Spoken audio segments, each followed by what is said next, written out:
Նախագահող, նախագահ եւ գործընկերներ, նախ շնորհակալ եմ անցյալ հանձնաժողովի նիստին եւս շատ շահագրգիռ քննարկման համար։ Մենք այս ընթացքում ուրեմն ստացել ենք ուրեմն падգամավորների կողմից առաջարկներ եւ իհարկե կառավարության մեր գործընկերների հետ եւս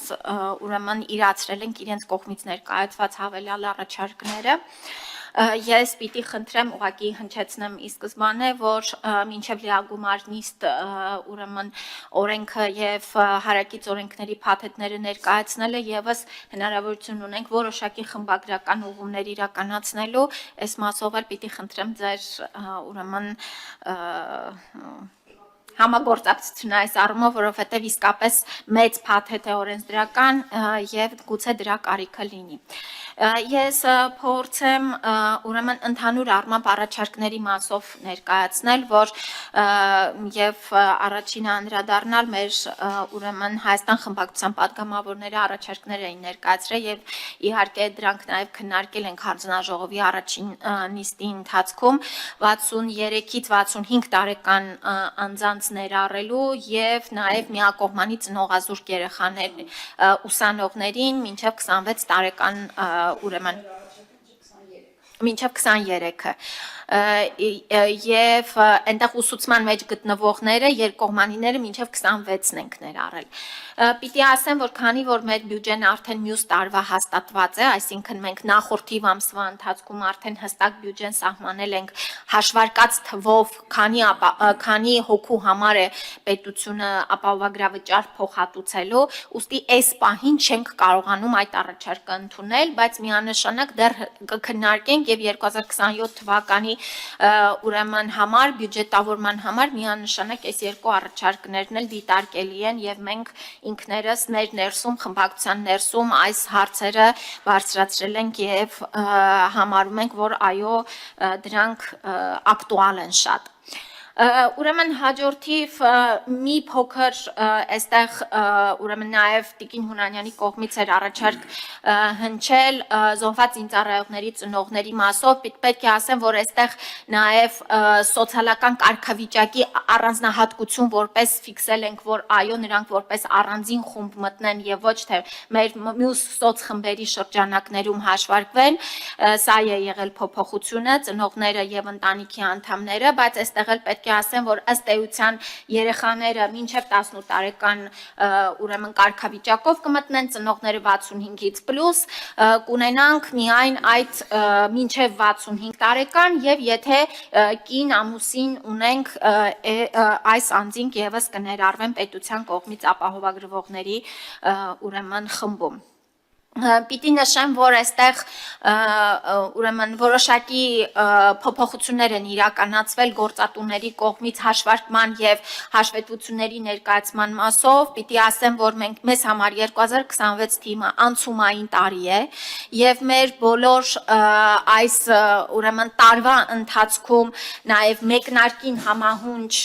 բոլոր առանձնահատկությունները ուրեմն օրենքով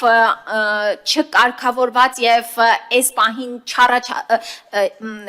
ի հայտ եկած խնդիրների մասով մենք ժամկետներ ենք դրել հենց օրենքի մեջ, որ մինչև 6 ամիս ժամկետում մենք պետք է առաջարկներով հանդես գանք մեր առաջնակի մոնիտորինգի արդյունքում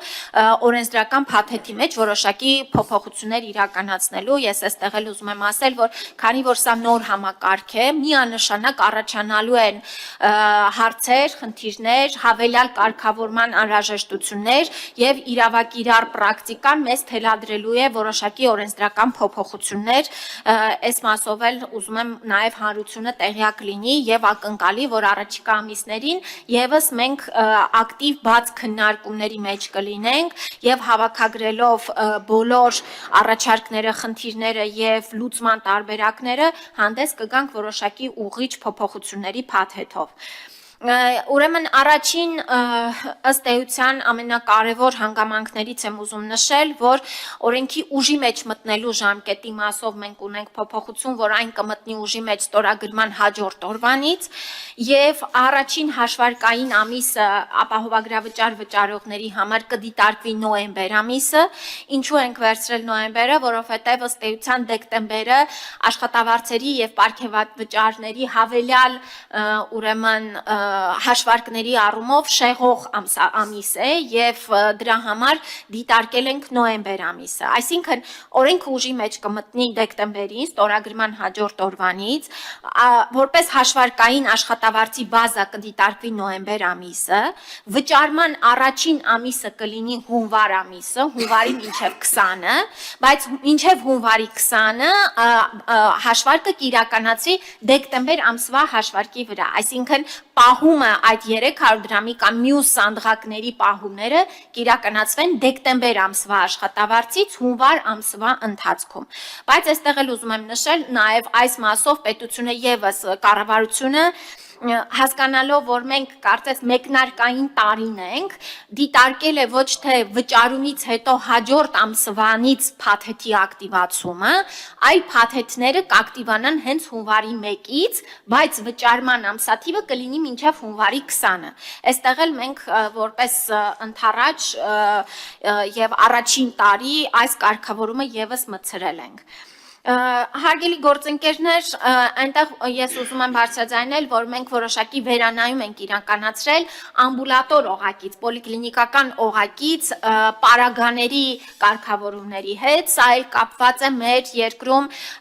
պարագաների հաշվառման էլեկտրոնային բազաների դեռ անկատարության հետ, եւ մենք այս ընթացքում դեռ ուրեմն պոլիկլինիկական օղակից պարագաների, սա վերաբերում է ներարկիչներին, ուրեմն նման ապրանքներին, որոնք որ այս ընթացքում դեռ ապահովագրական ուրեմն փաթեթի եւ օրենքի մեջից ձեռնպահ կլինեն կարգավորելու։ Հաջորդ ուրեմն ինչպես ասեցի տարիների համար մենք անպայման կվերադառնանք այս հարցին եւ հետագայում այս մասը եւս կդիտարկվի որպես ապահովագրման փաթեթի հատված։ Երևի թե այսքանը արդեն պատասխանեմ ձեր հարցերին։